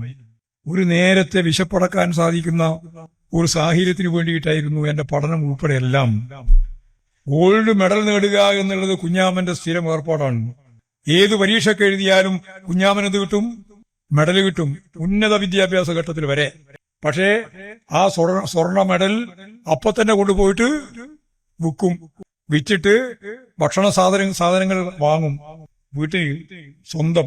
കുഞ്ഞാമൻ ഒരു ദിവസം എഴുതി, ഞാനിങ്ങനെ വിശന്ന് എന്റെ കുറേയും കൂടി ദൂരത്തുള്ളൊരു വീട്ടിൽ, അദ്ദേഹത്തിന്റെ വീട്ടിലെ വേറൊരു പ്രമാണിന്റെ വീട്ടിൽ പോയി വിശക്കുന്ന കാര്യം പറഞ്ഞപ്പോൾ അവര് എനിക്ക് കഞ്ഞി തരാൻ തീരുമാനിച്ചു. ഞാൻ ആർത്തിയോടെ ആ വീട്ടിലെ ഒരു ചെറിയ കുഴി കുഴിച്ച് ആ കുഴിയിൽ ഒരു ഇല വെച്ച് കഞ്ഞി ഇങ്ങനെ വിളമ്പുകയാണ്. വിളമ്പിക്കൊണ്ടിരിക്കുമ്പോ ഇത് ഇഷ്ടപ്പെടാതെ ഒരാൾ അവിടെയുള്ള നായയെ കഴിച്ചു കെട്ടുവിട്ടു. നായി വന്നു. നായി ഈ കുഞ്ഞാമന്റെ കഞ്ഞിയിൽ ഇങ്ങനെ കുത്തുകയാണ് മുഖം. എന്നിട്ട് ഞാനും നായിയും കൂടി മത്സരിച്ച് കഞ്ഞി കുടിച്ചു എന്നും എഴുതിയ മഹാനായ ചിന്തകനാണ് എതിര് എന്ന പുസ്തകത്തിൽ കുഞ്ഞാമൻ. അപ്പോഴാണ് നിങ്ങൾക്ക് മനസ്സിലാകുക എന്താ പട്ടിണിയെന്ന്. ആ പട്ടിണിയെ അടിസ്ഥാനപ്പെടുത്തിയിട്ടാണ് EMSന്റെ ഗവൺമെന്റ് അന്ന് പറഞ്ഞത്, കുട്ടികളെല്ലാം സ്കൂളിലേക്ക് വരണം. എന്നാൽ നിങ്ങൾക്ക് എന്ത് തരും? ആദ്യമായിട്ടാണ് ഇന്ത്യയിൽ നിങ്ങൾക്ക് കുട്ടികൾക്ക് ഉച്ചക്ക് കഞ്ഞി തരും, ഉച്ചക്കഞ്ഞി. അങ്ങനെയാ ഉച്ചക്കഞ്ഞി ആരംഭിച്ച്. അപ്പൊ രക്ഷിതാക്കൾ മുഴുവൻ ഞാൻ നേരത്തെ പറഞ്ഞ പോലെ പട്ടിണിയും അർദ്ധപട്ടിണിയുമാണ്. കുട്ടികളെ മുഴുവൻ സ്കൂളിലേക്ക് അയച്ചു, ഏകാധ്യാപകരുടെ സ്കൂളിലേക്ക് അയച്ചു. അവിടെ നിന്നെല്ലാം കഞ്ഞി കിട്ടി. ഒരു നേരമെങ്കിലും ഭക്ഷണം കിട്ടുന്ന അവസ്ഥ. അതായിരുന്നു കേരളം. ആ കേരളമാണ് ഇപ്പോഴും മാറിയത്. ആ കേരളമാണ് ഇന്ത്യയിൽ അതിദാരിദ്ര്യം അവസാനിപ്പിച്ച ആദ്യത്തെ നാടായത്. അതാണ് നവംബർ 1-ാം തീയതി രാവിലെ കേരള അസംബ്ലി പ്രത്യേകമായിട്ട് സമ്മേളിച്ചിട്ട് ആ അസംബ്ലി സമ്മേളനത്തിന്റെ ഭാഗമായി കേരളത്തിലെ മുഖ്യമന്ത്രി സഖാവ് പിണറായി വിജയൻ വളരെ വ്യക്തതയോടുകൂടി പറഞ്ഞു, ഇന്ത്യയിൽ ആദ്യമായി അതിദാരിദ്ര്യം അവസാനിപ്പിക്കുന്ന സംസ്ഥാനമായി ഞാൻ ഈ കേരളത്തെ പ്രഖ്യാപിക്കുന്നു എന്ന ലോകം ശ്രദ്ധിച്ച ഏറ്റവും പ്രധാനപ്പെട്ട പ്രഖ്യാപനം. അത് കഴിഞ്ഞ് 10,000-കണക്കിന് ആളുകളെ സാക്ഷി നിർത്തിയിട്ട് തിരുവനന്തപുരം പട്ടണത്തിൽ വമ്പിച്ച രീതിയിലുള്ള ജനകീയ മുന്നേറ്റത്തിന്റെ ഭാഗമായി അവിടെയും പ്രഖ്യാപിച്ചു. ഇത് പുതിയ കേരളമാണ്. പട്ടിണി അവസാനിപ്പിക്കാനായി, ദാരിദ്ര്യം അവസാനിച്ചു. പൂർണ്ണമായ അർത്ഥത്തിൽ കേവല ദാരിദ്ര്യം അവസാനിപ്പിക്കണമെങ്കിൽ ഇത് അതിദാരിദ്ര്യമേ ഉള്ളൂ. ഇപ്രാവശ്യം പ്രകടന പത്രികയിൽ നമ്മൾ പറഞ്ഞു, എന്ത് ചെയ്യും? കേവല ദാരിദ്ര്യം അവസാനിപ്പിക്കും. 5 കൊല്ലം കൊണ്ട് അവസാനിപ്പിക്കും. ഇന്ത്യയിൽ ഒരു സംസ്ഥാനത്തിനും ദാരിദ്ര്യം അവസാനിപ്പിക്കാൻ 10 പതിറ്റാണ്ട് കഴിഞ്ഞാലും ആവില്ല. കേരളത്തിന് അത് സാധിക്കും. ഇതാണ് കേരളത്തിന്റെ വളർച്ച. കയറിക്കിടക്കാൻ ഇടമില്ലാത്ത പാവപ്പെട്ട മനുഷ്യന് ലൈഫ് പദ്ധതിയുടെ ഭാഗമായി 5 ലക്ഷത്തിലധികം ആളുകൾക്ക് ഇപ്പോ വീട് കൊടുത്തു. 5 ലക്ഷം ആളുകൾക്ക് ഇപ്പോ പട്ടയം നൽകി. അല്ലേ? ഏറ്റവും ശരിയായ രീതിയിലുള്ള ആരോഗ്യ രംഗത്തെ ഇടപെടൽ, ജനകീയ പ്രസ്ഥാനത്തിന്റെ ഭാഗമായിട്ടുള്ള ജനകീയ ആരോഗ്യ പ്രസ്ഥാനം അമേരിക്കയെ കവച്ചു വെക്കുന്ന രീതിയിൽ നമ്മൾ മുന്നോട്ടേക്ക് വന്നു. ശിശുമരണ നിരക്ക് നമ്മൾ 5, അമേരിക്ക 5.6. അവരെക്കാളും മെച്ചപ്പെട്ടതാണ് കേരളത്തിന്റെ അവസ്ഥ. ഏറ്റവും ശ്രദ്ധേയമായ രീതിയിലുള്ള ഫലപ്രദമായ രീതിയിലുള്ള ചികിത്സ നൽകാൻ പാവപ്പെട്ട മനുഷ്യന് നൽകാൻ സാധിക്കുന്നത് കേരളത്തിലാണ്. കോവിഡ് വന്നപ്പോൾ ഇത് മനസ്സിലായല്ലോ. എല്ലാ അർത്ഥത്തിലും നമ്മുടെ ആശുപത്രി സംവിധാനങ്ങളൊക്കെ ശക്തിപ്പെട്ടു വരികയാണ്. പൊതുജനാരോഗ്യ മേഖല ലോകോത്തരമാണ് നമ്മുടെ കേരളത്തിൽ. അപ്പൊ നമുക്ക് പട്ടിണിയില്ല, വീടായി, പിന്നെ ചികിത്സാ സൗകര്യമായി, വിദ്യാഭ്യാസ സംവിധാനത്തിൽ നമ്മൾ ലോകത്ത് തന്നെ ശ്രദ്ധേയമായ നിലയിലേക്ക് വന്നു. വിദ്യാഭ്യാസമായി ഇങ്ങനെയെല്ലാം അടിസ്ഥാനപരമായി വന്നാൽ പിന്നെ വേണ്ടത് തൊഴിലില്ലായ്മ പരിഹരിക്കലാണ്. മുതലാളിത്ത സമൂഹത്തിന്റെ ഭാഗമായിട്ട് തൊഴിലില്ലായ്മ പ്രശ്നം പരിഹരിക്കാനാവില്ല എന്ന് പ്രസംഗിച്ചവരാ ഞങ്ങളെല്ലാം. KSYFന്റെയും DYFയുടെയും ഭാഗമായി ഇവിടെ എല്ലാം വന്ന് ഞങ്ങളെ പ്രസംഗിച്ചിട്ടുണ്ട്. മുതലാളിത്ത ഉൽപ്പന്നമാണ് തൊഴിലില്ലായ്മ. എപ്പോഴാണോ മുതലാളിത്തം അവസാനിക്കുന്നത് അന്ന് മാത്രമേ തൊഴിലില്ലായ്മ അവസാനിക്കുള്ളൂ എന്ന് പ്രസംഗിച്ചവരാ നമ്മളെല്ലാം. പക്ഷെ രാജ്യത്ത് മാറി, കേരളം മാറി. ഇന്ത്യയിൽ എല്ലാ സംസ്ഥാനത്തുമുള്ള ഒരു വർഗം കേരളത്തിലില്ല. ഇന്ത്യയിൽ എല്ലാ സംസ്ഥാനത്തുമുള്ള ഒരു വർഗം കേരളത്തിലില്ല. അതേതാ വർഗം? ഇവിടെ സിനിമയിലും നാടകത്തിലൊക്കെ ഉള്ളു. ഏത് വർഗം അത്? ജന്മി. ആരോ പറഞ്ഞിട്ടുണ്ട് അവിടെ. ജന്മിയാണ്. ജന്മി വർഗം കേരളത്തിലേ ഇല്ലാണ്ടുള്ളൂ, ബാക്കി എല്ലാവരും ഉണ്ട്. എങ്ങനെയായി ജന്മിത്വം അവസാനിച്ചത്? എങ്ങനെയായി കുറ്റിക്കോൽ ഉൾപ്പെടെ അതുപോലെ പഠിപ്പ് ഉൾപ്പെടെയുള്ള മേഖലയിലെ ആളുകൾക്ക് കൃഷിഭൂമി കിട്ടിയത്? 1967 കാർഷിക ഭൂപരിഷ്കരണ ഭേദഗതി നിയമം നടപ്പിലാക്കുന്ന ഗവൺമെന്റ് 1969 ഒക്ടോബർ 14 കാർഷിക ഭൂപരിഷ്കരണ ഭേദഗതി നിയമം പാസാക്കി. അത് പിന്നീട് ശക്തിയായ സമരങ്ങളും പ്രക്ഷോഭങ്ങളെല്ലാം വന്നിട്ടുണ്ട്. ഏതായാലും അത് നടപ്പിലായി. നിയമത്തെ ഫലപ്രദമായിട്ട് കൈകാര്യം ചെയ്യാൻ കേരളത്തിലെ ജനങ്ങളും ഒരുങ്ങി പുറപ്പെട്ടു. അങ്ങനെ വന്നപ്പോൾ ചിലർ ചോദിക്കുന്നുണ്ട്, ഈ കമ്മ്യൂണിസ്റ്റുകാരല്ല എന്താ ചെയ്തത്? RSകാരെ ചോദ്യ. അത് കേൾക്കുമ്പോൾ നമുക്ക് ഒരു എന്താ ചെയ്തെന്ന് ഒരു പിടുത്തമില്ല. പിടുത്തമുണ്ടോ പറയാൻ? ഇല്ല. ഞാൻ ഇപ്പൊ പറയുന്നത് കേട്ടോ. അതാണ് കേരളത്തിലെ ഭൂരിപക്ഷം വരുന്ന കുടുംബം, 36 ലക്ഷം കുടുംബത്തിന് കേരളത്തിൽ 5 സെന്റ് മുതൽ 15 ഏക്കർ വരെ ഭൂമി നൽകിയ പ്രസ്ഥാനം ഈ ചെങ്കുടി പ്രസ്ഥാനമാണ് എന്ന് അഭിമാനത്തോടെ പറയാൻ കഴിയണം. വേറെ ആരുമല്ല. 36 ലക്ഷം കുടുംബങ്ങൾക്ക് ഭൂബന്ധത്തിൽ മൗലികമായ മാറ്റം വരുത്തി ജന്മിത്വം അവസാനിപ്പിച്ച് ജന്മാവകാശം കിട്ടി. ഇപ്പോഴങ്ങനെ കിട്ടാത്തവർക്കാണ് പട്ടയം കൊടുത്തുകൊണ്ടിരിക്കുന്നത്. ഏതാണ്ട് 5 ലക്ഷം ആളുകൾക്കാണ് ഇപ്പോൾ റവന്യൂ വകുപ്പ് മന്ത്രി നമ്മുടെ പ്രിയപ്പെട്ട രാജൻ മിനിസ്റ്റർ പട്ടയം നൽകിയത്. 5 ലക്ഷം. ഇതാണ് കേരളം. ഇതാണ് കേരളത്തിന്റെ വളർച്ചയുടെ പടവുകൾ. 1980 ഗവൺമെന്റ് വന്നപ്പോ സഖാവ് നായനാർ എന്ത് ചെയ്തു? പാവപ്പെട്ട കർഷക തൊഴിലാളിയുടെ അധ്വാനത്തിന് മൂല്യമുണ്ട്. തുക്കടി സാഹിബിനും ഉദ്യോഗസ്ഥന്മാർക്കും മാത്രമല്ല പെൻഷൻ. എന്റെ ഈ പാവപ്പെട്ട വർഗത്തിന് ഞാനിതാ പെൻഷൻ പ്രഖ്യാപിക്കുന്നു എന്ന് പറഞ്ഞപ്പോൾ അന്ന് പ്രതിപക്ഷത്തിരിക്കുന്ന കരുണാകരൻ പറഞ്ഞു, ഉൽപാദനക്ഷമമല്ല ഈ വാസന്മാർ, അതുകൊണ്ട് പെൻഷനെ എതിർത്തു. ഇപ്പോഴതിന്റെ വേറൊരു പകർപ്പ് എതിർക്കുന്നത് ഇപ്പോൾ അവിടെ ആരാ? KC വേണുഗോപാലൻ. എന്താ പറഞ്ഞത്? കൈക്കൂലിയാണ് ഈ പെൻഷൻ നിന്നാണ്. അന്ന് 45 ഉറുപ്പികയുള്ളൂ. ഇന്നിപ്പോഴെത്രയായി? കുറച്ച് പറ. 2000 ഉറുപ്പിയായി. 1600 ഒറ്റ അടിക്കാണ് 2000 ഉറുപ്പിയാക്കി വർദ്ധിപ്പിച്ചത്. എന്നോടന്നെ പലരും പറഞ്ഞിട്ട്, മാഷേ ഒരു 100 ഉറുപ്പിയെങ്കിലും വർദ്ധിപ്പിക്കണം. കാരണം നമ്മുടെ സാമ്പത്തിക പ്രതിസന്ധിയല്ലേ, എല്ലാവർക്കും അതറിയാം. ഒരു 100 ഉറുപ്പിയെങ്കിലും വർദ്ധിപ്പിക്കണം എന്ന് എന്നോട് എത്രയോ ആൾ പറഞ്ഞിട്ടുണ്ട്. ഞാൻ നോക്കട്ടെ എന്ന് പറഞ്ഞു നിൽക്കുകയത്. അതാണ് 400 ഉറുപ്പിക വർദ്ധിപ്പിച്ചു. 2 ലക്ഷം കോടി ഉറുപ്പിയാണ് കേരളത്തിലെ കേന്ദ്രം തരാൻ ബാക്കി. 2 ലക്ഷം. ആ പണമാറ്റം നമുക്ക് കിട്ടിയിട്ടുണ്ടെങ്കിൽ ഈ 2000 അല്ല, എത്ര കൊടുക്കും? 2500 അല്ല, 3000 അല്ല, അതിന്റെ അപ്പുറം. ഞാൻ പറഞ്ഞു വന്നത് എന്താ മനസ്സിലായില്ലേ? എന്താ പറഞ്ഞു വന്ന് അവസാനിപ്പിച്ചത്? എത്രയാക്കും? ഇത്രയൊന്നും പറയണ്ട, എത്രയാക്കും. എങ്ങനെ നമ്മുടെ കയ്യിൽ കേന്ദ്രം തരേണ്ടത് പണം മുഴുവൻ കിട്ടിയാൽ നമ്മൾ ഒത്തിരിയാക്കും. കാരണം നമ്മുടെ അടുത്ത മുദ്രാവാക്യം എന്താന്ന്? ദാരിദ്ര്യം അവസാനിപ്പിക്കലാണ്. ദാരിദ്ര്യം അവസാനിപ്പിക്കുന്നതിന് ഫലപ്രദമായ ഇടപെടൽ നടത്തുന്നതിന്റെ ഭാഗമായിട്ടാണ് 1600 എന്താക്കിയത്? 2000 ആക്കിയത്. ഇനിയും വർദ്ധിപ്പിക്കണം. ഇപ്രാവശ്യം എത്രയാ പെൻഷൻ കിട്ടുന്നത്? ഒരു വീട്ടിൽ 2 ആളുണ്ട് വെച്ചോ, എത്രയായി? 2 ആളുണ്ടെങ്കിൽ 3600ഉം 7200 ഇനിയിപ്പോ ഒരു വീട്ടിൽ 35 വയസ്സ് കഴിഞ്ഞ 60 വയസ്സിനിടയിലുള്ള 2 പെണ്ണുങ്ങളുണ്ട് വെച്ചോ, അല്ല 1 മതി, ഒരു പെണ്ണുങ്ങളുണ്ട് വെച്ചോ, എത്രയായി? 1000. അപ്പൊ എത്രയായി? 7200ഉം 1000ഉം. അവിടെ തന്നെ ഗ്രാജുവേഷൻ പൂർത്തിയാക്കിയിട്ട് ഒരു ചെറുപ്പക്കാരനുണ്ട് വെച്ചോ, എത്രയായി? 1000ആയി. അപ്പൊ എത്രയായി? അവിടെ തന്നെ നിങ്ങൾക്കറിയുന്നത് പോലെ ഒരു ആശാ വർക്കർ കൊണ്ട് വെച്ചോ, പുതുതായിട്ട് എത്ര കൊടുത്തു? 1000 മതി. എത്രയായി അന്നേരം ഒരു വീട്ടിൽ? ഇങ്ങനെ ഒരു 3-4 കൊല്ലം കഴിയുമ്പോഴേക്ക് ആ ചെറുപ്പക്കാരൻ എന്താവും? നമ്മൾ തന്നെ ജോലി കൊടുക്കും കേരളത്തിൽ. കാരണം നമ്മൾ പശ്ചാത്തല സൗകര്യം വികസിപ്പിച്ച് 3,50,000 ചെറുകിട സംരംഭക പ്രവർത്തനം ആരംഭിച്ചു. 3,00,000. എത്രയാൾക്ക് ജോലിയായി? ഒന്നിൽ 2 കിട്ടിയ എത്രയാളായി? 7 ലക്ഷം. അവർക്കെല്ലാം ഒരു 20,000, 30,000, 40,000, 50,000 രൂപ വരുമാനമായി. ഇപ്പൊ ഇവിടെ എംപ്ലോയി നമ്മുടെ PSC മുഖേന എത്രയാൾക്ക് ജോലി കൊടുത്തു? 3 ലക്ഷം. ഒരു 40,000, 50,000 രൂപ അതുമായി. ഇങ്ങനെ ഓരോരോ കുടുംബവുമായി ബന്ധപ്പെട്ട് നമുക്ക് മുന്നോട്ടേക്ക് പോകാം. നമ്മുടെ ഏറ്റവും പ്രധാനപ്പെട്ട തുറമുഖം, ലോകത്ത് തന്നെ ഏറ്റവും ശ്രദ്ധേയമായ തുറമുഖമായി എന്തു മാറി? വിഴിഞ്ഞം തുറമുഖം മാറി. അവിടെ ഒരു ത്രികോണാകൃതിയുള്ള വികസന പ്രോജക്റ്റ് ഇപ്പോൾ കൊണ്ടുവന്നില്ലേ?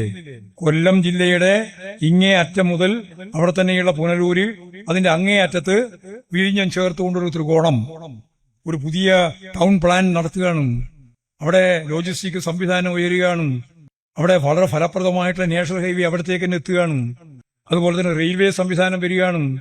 ചരക്ക് അവിടെ ഇറക്കിയിട്ട് വേറെ കപ്പലിലേക്ക് കൊണ്ടുപോകല്ല, മറ്റ് മേഖലയിലേക്ക് കൊണ്ടുപോകാനുള്ള ട്രാൻസ്പോർട്ടിംഗ് സംവിധാനം ആരംഭിക്കുകയാണ്. ചിത്രം മാറുകയല്ലേ? അപ്പൊ നമ്മളെല്ലാം ആലോചിക്കും. നമ്മളൊരു പേര് പറഞ്ഞിട്ടുണ്ട്, നമ്മുടെ വിജ്ഞാന സമൂഹം. കേട്ടിട്ടുണ്ടാവും വിജ്ഞാന സമൂഹം. അതിന്റെ ഒപ്പം തന്നെ വേറൊരു പേരും കൂടി ഉണ്ട്. അതെന്നാ? വിജ്ഞാന. കുറച്ച് ശ്രദ്ധിച്ചാലേ മനസ്സിലാവുള്ളൂ. അല്ലെങ്കിൽ ഗോവിന്ദമാഷ് എന്തൊക്കെയോ പറഞ്ഞു, എനിക്കൊന്നും മനസ്സിലായില്ല. ഞാനിങ്ങനെ ഇരിക്കുകയായിരുന്നു, ഒന്ന് ഒഴിഞ്ഞു കിട്ടിയാൽ മതിയായിരുന്നു എന്നാണ് ഞാൻ വിചാരിച്ചുകൊണ്ടിരുന്നത്. വിജ്ഞാനം, എന്ത് വിജ്ഞാന സമ്പത്ത് വ്യവസ്ഥ, എന്ത് വിജ്ഞാന സമൂഹം, ഒന്നും തിരിയുന്നില്ല. പിന്നെ പറഞ്ഞിട്ട് വല്ല കാര്യമുണ്ടോ? വിജ്ഞാന സമ്പത്ത് വ്യവസ്ഥ. എക്കണോമിക്സ് പഠിച്ച ആളുണ്ടോ ഇതിനകത്ത്? ഉണ്ടെങ്കിൽ കൈവന്തിക്കും. ആരും കണ്ടോ നോക്കട്ടെ. ആരും കൈവന്തിക്കൂല എന്ന് എനിക്കറിയാം. ഇല്ല ഒന്തിക്കൂല. അതായത് എക്കണോമിക്സ് പഠിപ്പിക്കുന്നത് മനുഷ്യ സമൂഹത്തിന്റെ വളർച്ചയുടെ വികാസത്തിന്റെ ഘട്ടത്തിലെ ഉൽപാദന വിതരണ നിയമങ്ങളെ പറ്റിയാണ് എക്കണോമിക്സിന്റെ അജണ്ട, അല്ലെങ്കിൽ അതിന്റെ സിലബസ്. എന്താ അതിന്റെ മർമ്മം? ഈ സമ്പത്ത് വ്യവസ്ഥയുടെ മർമ്മം എന്താണ്? ഊഹിച്ചു പറയാൻ പറ്റും. എന്താണ്? മുതലാളിത്തത്തിൽ മൂലധനമാണ്, പണമൂലധനം. എന്നാൽ കേരളത്തിൽ പണമൂലധനമല്ല, പിന്നെന്നാ? വിജ്ഞാനം മൂലധനം, അറിവ്, നോളജ്. അതിനടിസ്ഥാനപ്പെടുത്തിയിട്ട് നമ്മൾ തുടങ്ങിയ ഒരു പുതിയ പദ്ധതിയാണ് സ്റ്റാർട്ടപ്പ് മിഷൻ. 15,000 സ്റ്റാർട്ടപ്പുകളാണ് കേരളത്തിൽ രൂപപ്പെടുത്താൻ ഉദ്ദേശിക്കുന്നത്. അതിനടിസ്ഥാനപ്പെടുത്തിയിട്ടുള്ള വ്യവസായങ്ങൾ നമുക്ക് കൊണ്ടുവരാം. അതിനെവിടുന്ന് പണം എന്ന് ചിലപ്പോൾ ചോദിക്കുന്നുണ്ട്. അവരോട് എനിക്ക് ഉറപ്പായിട്ട് പറയാ, നമ്മൾ ഇൻവെസ്റ്റ്മെന്റ് മീറ്റ് നടത്തിയപ്പോ കേരളത്തെ പറ്റി എല്ലാ തെറ്റിദ്ധാരണയും മാറി. ഇന്ത്യയിലെ ഏറ്റവും 1-ാം സ്ഥാനത്തുള്ള വ്യവസായ സൗഹൃദ നാടായിട്ട് കേരളം മാറി. അതിന്റെ 1-ാം സ്ഥാനത്ത് നമ്മൾ വന്നു. അങ്ങനെ ഇൻവെസ്റ്റ്മെന്റ് മീറ്റ് കൊച്ചിയിൽ നടത്തിയപ്പോ 26 രാജ്യങ്ങളിൽ നിന്നായി 2,500 ആളുകൾ പങ്കെടുത്ത പരിപാടി ഞാൻ ഉൾപ്പെടെ പങ്കെടുത്തു. ഞങ്ങളെല്ലാം പോയി കണ്ടു, കേട്ടു. 2 ദിവസം പരിപാടി കഴിഞ്ഞപ്പോ ഞാൻ ഈ പറഞ്ഞ 2,500 ആളുകൾ 26 രാജ്യങ്ങളിൽ നിന്ന് മലയാളികൾ ഉൾപ്പെടെയുള്ളവർ ഈ കേരളത്തിൽ നിക്ഷേപിക്കാൻ വേണ്ടി ഞങ്ങളിതാ ബോണ്ട് പോലെ നിങ്ങളെ ഏൽപ്പിക്കുന്നു എന്ന് പറഞ്ഞിട്ട് 2 ലക്ഷം കോടി രൂപയുടെ സമ്മതപത്രം രാജീവനെ ഏൽപ്പിച്ചു. എത്ര ലക്ഷം? 2 ലക്ഷം കോടി. അപ്പൊ ഏത് പ്രൊജക്ട് തുടങ്ങാനും നമുക്ക് ഇവിടെ എന്തുണ്ട്? പണമുണ്ട്. പണമില്ലാതെ ഒരു കാര്യം കേരളത്തിലില്ല. ഇത് ഇന്ത്യയിലെ ഒരു സംസ്ഥാനത്തിനും ആലോചിക്കാൻ സാധിക്കുന്നതല്ല. കേരളത്തിന്റെ പ്രത്യേകതയാണ്. തുരങ്കപ്പാത കേട്ടിട്ടുണ്ടോ നിങ്ങൾ? നമ്മൾ അവിടെ ഇവിടെ ചെറിയ തുരങ്കം കണ്ടിട്ടുണ്ട്. ഇത് കിലോമീറ്റർ ദൂരത്തിൽ തുരങ്കം. എവിടെയാ ഉണ്ടാക്കുന്നത്? കോഴിക്കോട് ജില്ലയുടെ അങ്ങേ അറ്റത്തുനിന്ന് തുടങ്ങുകയാണ് തുരങ്കം. ഇന്നലെ ഞാൻ അവിടുന്നാ വന്നത്. ജമീല സഖാവ് അന്തരിച്ചിട്ട് ഞാൻ അവിടത്തേക്ക് വന്നത് ആ വഴിയാണ്. ചുരം വഴിയാണ്. എത്രയാ ബ്ലോക്ക്? എല്ലാ ബ്ലോക്കും പോവും. ഇരട്ടപ്പാതയാണ് തുരങ്കത്തിലൂടെ. ലക്ഷക്കണക്കിന്, ആയിരക്കണക്കിന് കോടിയാണ് ചെലവ്. കേരളത്തിനല്ലാതെ മറ്റാർക്കെങ്കിലും ചെയ്യാൻ സാധിക്കുമോ? ഇങ്ങനെ കേരളത്തിന്റെ സമഗ്ര വികസനത്തിന് വേണ്ടി സഖാവ് രാജീവൻ എന്നോട് പറഞ്ഞത്, ഒരു മാസം നമുക്ക് 10,000 കോടി രൂപയുടെ പ്രൊജക്ട് വീതം തുടങ്ങാമെന്നാണ്. ഒരു മാസം 10,000 കോടി രൂപയുടെ പ്രൊജക്ടുകൾ നമുക്ക് തുടങ്ങാം. ഇപ്പൊ തുടങ്ങിക്കൊണ്ടിരിക്കുകയാണ്. കേരളത്തിന്റെ മുഖച്ഛായ മാറും. ഞാൻ നേരത്തെ പറഞ്ഞ പോലെ ലക്ഷക്കണക്കിന് ആൾക്ക് തൊഴിൽ കൊടുക്കും. ആ തൊഴിൽ നേടുന്നതിന്റെ ഭാഗമായിട്ട് വളരെ ഫലപ്രദമായ ഒരു ജീവിതം വരും. ആളോഹരി വരുമാനം കൂടും. ഇതെല്ലാം വന്നാൽ എന്താ കേരളത്തിന്റെ ഒരു അവസ്ഥ? ഞാൻ നേരത്തെ പറഞ്ഞ സാഹചര്യങ്ങളെല്ലാം കൃത്യമായി വന്നു നോക്കാം. തൊഴിലില്ലായ്മ പരിഹരിക്കാൻ നമുക്ക് സാധിക്കുന്നു. എല്ലാവർക്കും ഭൂമിയാകുന്നു. എല്ലാ ഭൂമിക്കും സ്മാർട്ട് രേഖയാകുന്നു. പിന്നെ വീടാകുന്നു. ആശുപത്രി സൗകര്യമാകുന്നു. വിദ്യാഭ്യാസ സംവിധാനമാകുന്നു. എല്ലാമായാൽ പിന്നെന്താ വേണ്ടേ? പറഞ്ഞോട്ടെ. ദാരിദ്ര്യമില്ല എന്നാക്കിയല്ലോ. ദാരിദ്ര്യമില്ല, പട്ടിണിയില്ല, വസ്ത്രമില്ലായ്മയില്ല, അല്ലുണ്ട്. ഇങ്ങനെയെല്ലാം കഴിഞ്ഞാൽ പിന്നെ എന്താ മനുഷ്യന് വേണ്ടത്? ആരോഗ്യം നേരത്തെ പറഞ്ഞില്ലേ, ആരോഗ്യത്തിൽ പെട്ടു. അപ്പോൾ നമ്മൾ എന്താ വേണ്ടെന്നൊരു പിടുത്തമില്ല. നമുക്കൊരു പിടുത്തം വേണം. ഞാൻ ഇനി പറയാൻ പോകുന്നതാണ് വളരെ പ്രധാനപ്പെട്ടത്. അതായത് ഇനി വേണ്ടത് ആഹ്ലാദകരമായ ഒരു ജീവിതമാണ്. ഹാപ്പിനെസ്സിലേക്ക് പോകണം. ഭൂട്ടാനെ പോലെ ലോകത്തിലെ പല രാജ്യങ്ങളും. നമ്മുടെ സ്ഥാനം, ഇന്ത്യയുടെ സ്ഥാനം 126ാമത്തെ സ്ഥാനമാണ്. കേരളമാണ് അതിന്റെ മുൻപന്തിയിൽ. കയറിക്കിടക്കാൻ ഇടയില്ലാത്തതിനോട് ഹാപ്പിനെസ്സിനെ പറ്റി പറഞ്ഞിട്ട് വല്ല കാര്യമുണ്ടോ? ഉച്ചക്ക് ഭക്ഷണമില്ല, നീ ഹാപ്പിനെസ് എന്ത് ഹാപ്പിനെസ്? നമുക്കിതെല്ലാം ഉണ്ട്. അപ്പൊ നമുക്കെന്ത് വേണം? നമുക്ക് ഹാപ്പിനെസ്സിലേക്ക് പോകാം. അതിന് പ്രത്യേക പരിശീലനമൊക്കെ വേണം. ഞാനിപ്പോൾ അതൊന്നും വിശദീകരിക്കുന്നില്ല. പക്ഷെ നിങ്ങളിങ്ങനെ ഉത്തരവില്ലാത്തവരാവാൻ പാടില്ല. ഈ മൗലികമായ കാര്യങ്ങളെല്ലാം പൂർത്തിയായാൽ നമുക്കെന്ത് വേണം? നമുക്ക് സന്തോഷാത്മകമായ ഒരു ജീവിതം വേണം. പണം ഉള്ളത് കൊണ്ട് മാത്രം എന്താവൂല? സന്തോഷാവൂല. സന്തോഷാത്മക ജീവിതമാവൂല. അതിനൊരുപാട് ഘടകങ്ങൾ വേറെയുണ്ട്. ഇപ്പൊ ഞാൻ പ്രസംഗിക്കുന്നില്ല, ഇനി അടുത്ത പ്രസംഗത്തിൽ അത് പറയാം. അപ്പൊ അത് വിശദീകരിക്കാൻ പുറപ്പെട്ട കുറെ അധികം പറയാനുണ്ട്. കുറെ സയൻസ് ആണ്. നമ്മുടെ ബ്രെയിനിൽ നിന്ന് ഉൽപ്പാദിപ്പിക്കുന്ന ഗ്രന്ഥികൾ, അത് ഉൽപ്പാദിപ്പിക്കുന്ന പ്രത്യേകമായ ഒരുപാട് ഹോർമോൺസ്, അതിനെല്ലാം കൂട്ടായ സംരംഭത്തോടു കൂടിയാണ് ഹാപ്പിനെസ് ഉണ്ടാകുക. അല്ലാണ്ട് വെറുതെ ഹാപ്പിനെസ് ഉണ്ടാവില്ല. അപ്പോ ആ തരത്തിൽ കേരളത്തെ നമുക്ക് എന്തിലേക്ക് നയിക്കണം? ഹാപ്പിനെസ്സിലേക്ക് നയിക്കണം. ഇത് 1 കൊല്ലം കൊണ്ട് 2 കൊല്ലം കൊണ്ടൊന്നല്ല. ഞാൻ ഇങ്ങനെ പറയാം, ഒരു 10-20 വർഷം കൊണ്ട് ഒരു 400 കൊല്ലക്കാലത്തെ വളർച്ച നേടിയ രാജ്യത്തെ, ലോകത്തെ വികസിത അർദ്ധവികസിത രാജ്യങ്ങളിലെ ജനങ്ങളുടെ ജീവിതത്തെക്കാൾ മെച്ചപ്പെട്ട, അവിടെ ദാരിദ്ര്യം അവസാനിക്കുമല്ലോ, ഇവിടെ ദാരിദ്ര്യം അവസാനിച്ചിരിക്കുകയാണ്, മെച്ചപ്പെട്ട ജീവിതത്തിലേക്ക് കേരളത്തിലെ ജനങ്ങളെ മുന്നോട്ടേക്ക് നയിക്കുക എന്നതിന്റെ ഏറ്റവും പ്രധാനപ്പെട്ട പേരാണ് നവകേരളം. ആ നവകേരളത്തെ രൂപപ്പെടുത്താനാണ് ഇടതുപക്ഷ ജനാധിപത്യ മുന്നണി ആഗ്രഹിക്കുന്നത്.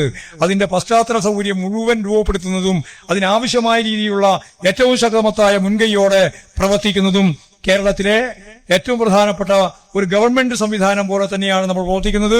3 തലത്തിലാണ്: കേന്ദ്രം, സംസ്ഥാനം, പിന്നെ പിന്നെ മത്സരിക്കുന്നവരോ പ്രാദേശിക പഞ്ചായത്തല്ല, പ്രാദേശിക ഗവൺമെന്റ്. അപ്പൊ എത്ര ഗവൺമെന്റായി? കേന്ദ്ര ഗവൺമെന്റ്, സംസ്ഥാന ഗവൺമെന്റ്, പ്രാദേശിക ഗവൺമെന്റ്. ആ പ്രാദേശിക ഗവൺമെന്റുകളുടെ സഹായത്തോടു കൂടിയാണ് അതിദാരിദ്ര്യം ഉൾപ്പെടെ അവസാനിപ്പിക്കാൻ നമുക്ക് സാധിച്ചത്. ഇല്ലെങ്കിൽ സാധിക്കില്ല. അപ്പൊ ഈ പഞ്ചായത്തുകളെ ശക്തിപ്പെടുത്തണം. മുനിസിപ്പാലിറ്റികളെയും കോർപ്പറേഷനുകളെയും ബ്ലോക്ക് പഞ്ചായത്തിനെയും ജില്ലാ പഞ്ചായത്തിനെയും എല്ലാം മുന്നിലേക്ക് കൊണ്ടുപോകാൻ നമുക്ക് സാധിക്കണം. ഞാൻ ഈ 14 ജില്ലാ കമ്മിറ്റികൾ മീറ്റ് ചെയ്ത് ഇന്ന് നിങ്ങളുടെ മുമ്പിൽ ആദ്യമായിട്ടാണ് ഞാൻ 14 കഴിഞ്ഞിട്ട് ഞാൻ സംസാരിക്കുന്നത്. ആ സംസാരത്തിൽ ഒരു കാര്യം എനിക്ക് ഉറപ്പായിട്ട് പറയാം. കേരളത്തിലെ കോർപ്പറേഷനുകളിൽ ഇപ്പോഴത്തെ 5 എണ്ണം ഉണ്ട്. അത് കഷ്ടിയായിട്ട് ജയിക്കുന്ന കോർപ്പറേഷൻ ഉൾപ്പെടെയാണ്. തിരുവനന്തപുരമായാലും കൊല്ലമായാലും എറണാകുളമായാലും തൃശ്ശൂരായാലും കോഴിക്കോടായാലും ഏറ്റവും അവസാനം കണ്ണൂരായാലും ബാക്കി 5 എണ്ണം നമുക്ക് കിട്ടിയതാണ്. കണ്ണൂർ മാത്രമേ കിട്ടാതുള്ളൂ. ആ കണ്ണൂർ ഉൾപ്പെടെ പിടിച്ചെടുത്തുകൊണ്ട് 6 കോർപ്പറേഷനുകളും ഇടതുപക്ഷ ജനാധിപത്യ മുന്നണിയുടെ ഭാഗമായി അതിശക്തിയായ സ്വാധീനം നേടി മുന്നോട്ടേക്ക് പോകും. കോർപ്പറേഷൻ, ജില്ലാ പഞ്ചായത്തുകളും അങ്ങനെ. നമ്മൾ തോൽക്കുന്ന ജില്ലാ പഞ്ചായത്താണ് മലപ്പുറം ജില്ലാ പഞ്ചായത്ത്, വയനാട് ജില്ലാ പഞ്ചായത്ത്. നമ്മളിവിടെ ഇന്നലെ ഞാൻ അവിടെ വയനാട് മീറ്റ് ചെയ്തപ്പോ അവര് പറഞ്ഞു ഞങ്ങൾ ഇപ്രാവശ്യം ജയിക്കും. വയനാട് ജില്ലാ പഞ്ചായത്ത് ജയിക്കും. വയനാട്ടിലെ പഞ്ചായത്തുകളിൽ മഹാഭൂരിപക്ഷം ജയിക്കും. മലപ്പുറത്തെ പഞ്ചായത്തുകളിൽ ഭൂരിപക്ഷം ജയിക്കും. ഈ കേരളത്തിന് ഞാൻ ആദ്യം നിങ്ങളോട് പറഞ്ഞതാണ്, വെറുതെ പറഞ്ഞതല്ല. ഈ കേരളത്തിന്റെ ഇതപര്യന്തമുള്ള ചരിത്രത്തിൽ തദ്ദേശ സ്വയംഭരണ സ്ഥാപനങ്ങളിലേക്ക് നടന്ന തെരഞ്ഞെടുപ്പിൽ ഇന്നത്തെ പോലെ ഇത്രയും വമ്പിച്ച വിജയം നേടിയ ഒരു കാലം ഭൂതകാലത്തിന്റെ ചരിത്രത്തിലില്ല. അത്രയും ഉജ്ജ്വലമായ ഒരു മുന്നേറ്റത്തിലേക്കാണ് കേരളം മാറുന്നത്. ആ മാറ്റത്തിൽ ബേഡകം പഞ്ചായത്തിനെ പറ്റി ഞാൻ പണ്ട് ഇവിടെ പ്രവർത്തിക്കുന്ന ഘട്ടത്തിലൊക്കെ ബേഡകം ആകെ ഒറ്റ പഞ്ചായത്താണ്, ഒരു ലോക്കൽ കമ്മിറ്റി, കുറ്റിക്കോല്. അതാണ് പറയാൻ പോകുന്നത്. ഇപ്പൊ ഞാൻ ഇവിടെ കുറ്റിക്കോല, ഇപ്പൊ അടുത്ത ഭാഗത്ത് കുറ്റിക്കോലുണ്ട്, വലത്ത് ഭാഗത്ത് ബേഡകവും ഇരിക്കുന്നത് ഇല്ലേ. 19 ഇവിടെയുണ്ട്, 17 അപ്പുറവും. ഈ 2 മേഖലയിൽ ഒരു പഞ്ചായത്തിൽ ഇപ്പൊ 2 പഞ്ചായത്തായിട്ട് മാറി. ലോക്കൽ കമ്മിറ്റി എത്രയായ മാറിയത്? 11 ഒറ്റയെന്നായിരുന്നു കേട്ടോ. ഒരറ്റം മുതൽ എവിടുന്ന് അങ്ങ് കരിശ്ശേരി മുതൽ ഇന്ന് ബന്ദർക്ക് വരെ ഒറ്റ ലോക്കൽ കമ്മിറ്റി ആയിരുന്നു ഇവിടെ അന്ന് സംഘടനാ രംഗത്ത്. അതാണിപ്പോ 11 എണ്ണായത്. പഞ്ചായത്താണ് 2 വടകം പഞ്ചായത്ത് 2 പഞ്ചായത്തായിട്ട് മാറി. എന്തൊക്കെ മാറ്റം ഉണ്ടായ? വലിയ മാറ്റം ഉണ്ടായി, വലിയ വളർച്ച നേടി. ഈ റോഡ് പഴയ കാലത്ത് റോഡായിരുന്നു. പീരാഗവേട്ടൻ MLA ആകുന്നതിന് മുമ്പുള്ള റോഡ് നിങ്ങൾ ആലോചിച്ച് നോക്കണം. ആ റോഡാണ് ഇന്നത്തെ ഈ നിലയിലേക്ക് എത്തിയത്. എന്തെല്ലാം വമ്പിച്ച വളർച്ചയാണ്. ഞാനതിന്റെ ഒന്നും വിശദീകരണത്തിലേക്ക് കടക്കാൻ ഉദ്ദേശിക്കുന്നത്. എനിക്ക് തന്നെ നേരിട്ട് അറിയുന്നതാണല്ലോ ബേഡകത്തെയും കുറ്റിക്കോലിനെയൊക്കെ. ഗുണ്ടാ സംഘത്തിന്റെ വിളയാട്ട മേഖലയായിരുന്നു ഞാനിവിടെ ഈ ഏരിയ അതിർത്തിയിലെ അന്ന് കാസർഗോഡ് ഏരിയ എന്ന് പറഞ്ഞാൽ കൂടി ചേർന്ന ഒരു ഏരിയ കമ്മിറ്റിയാണ്. അതിന്റെ സെക്രട്ടറി ആയിട്ട് ഞാനിവിടെ വരുമ്പോൾ ഉള്ള സംഭവം അതായിരുന്നു. എല്ലാറ്റിനെയും അതിജീവിച്ചുകൊണ്ടല്ലേ നമ്മുടെ പ്രസ്ഥാനവും ഇടതുപക്ഷ പ്രസ്ഥാനവും ആകെ ഒറ്റക്കെട്ടായിട്ട് മുമ്പോട്ടേക്ക് വന്നത്. ഇന്ന് ഈ 2 പഞ്ചായത്തുകളും അതിശക്തിയായ രീതിയിൽ ഭൂരിപക്ഷത്തോടെ മുന്നോട്ടേക്ക് വരാൻ സാധിക്കുന്ന അവസ്ഥയുണ്ടായത്. അതുകൊണ്ട് ഇനിയും നമുക്കിതിനെ മുന്നോട്ടേക്ക് കൊണ്ടുപോകണം. ജനങ്ങളുടെ ജീവിതത്തിൽ, നിത്യജീവിതത്തിൽ ഇടപെടാൻ സാധിക്കുന്ന രീതിയിൽ ഈ തദ്ദേശ സ്വയംഭരണ സ്ഥാപനങ്ങൾ മാറിയിട്ടുണ്ട്. അപ്പോൾ ജനജീവിതത്തെ മുന്നോട്ടേക്ക് നയിക്കുക എന്നുള്ളതാണ്, ഒരു പുതിയ സമൂഹത്തെ രൂപപ്പെടുത്തുക എന്നുള്ളതാണ്. അതിനുവേണ്ടി ഗവൺമെന്റും അതിന്റെ ഭാഗമായിട്ട് പഞ്ചായത്ത്, മുനിസിപ്പൽ കോർപ്പറേഷൻ, ജില്ലാ പഞ്ചായത്ത്, ബ്ലോക്ക് പഞ്ചായത്ത് ഉൾപ്പെടെ എല്ലാം അതിശക്തിയായ രീതിയിൽ ഈ കേരളത്തെ പുതിയ കേരളമാക്കുന്നതിന് വേണ്ട പ്രക്രിയയിൽ ഇടപെട്ടുകൊണ്ടിരിക്കുകയാണ്. അത്തരത്തിലുള്ള പ്രവർത്തനത്തിൽ ഈ 2 പഞ്ചായത്തിലും, കുറ്റിക്കോൽ പഞ്ചായത്തിലെയും ബടകം പഞ്ചായത്തിലെയും സ്ഥാനാർത്ഥികൾക്ക് അവരവരുടെ ചിഹ്നം, മിക്കവാറും അരിവാൾ ചുറ്റി നക്ഷത്രമാണ്, അതിന്റെ ഒപ്പം അരിവാളും ഉണ്ട് അല്ലേ, നെൽക്കതിരും. ഈ 2 ചിഹ്നം മാത്രമേ ഉള്ളൂ. ഈ 2 ചിഹ്നത്തെ അടിസ്ഥാനപ്പെടുത്തി നിങ്ങൾ ഓരോരുത്തരും വോട്ട് ചെയ്യുന്ന വോട്ടർമാരായിട്ടല്ല, ഇവർക്ക് വേണ്ടി പ്രവർത്തിക്കുന്ന ഏറ്റവും പ്രധാനപ്പെട്ട പ്രവർത്തകരായി, സംഘാടകരായി നിങ്ങൾ മാറണം. ഇവിടെ ബ്ലോക്ക് പഞ്ചായത്തുണ്ട്, ജില്ലാ പഞ്ചായത്തിലെ സാബു അല്ലേ മത്സരിക്കുന്നത്, സാബു മത്സരിക്കുന്നുണ്ട്. ജില്ലാ പഞ്ചായത്ത് ഉറപ്പായിട്ടും നമുക്ക് ജയിക്കണം. ബ്ലോക്ക് പഞ്ചായത്തുകൾ, മിക്കവാറും ബ്ലോക്ക് പഞ്ചായത്ത് ഇപ്പൊ തന്നെ നമ്മുടേതാണ്, ആ ബ്ലോക്ക് പഞ്ചായത്തുകളെല്ലാം ജയിക്കണം. ഗ്രാമപഞ്ചായത്തുകൾ വലിയ രീതിയിൽ മഹാഭൂരിപക്ഷം പഞ്ചായത്തും ജയിപ്പിക്കാൻ നമുക്കാവും.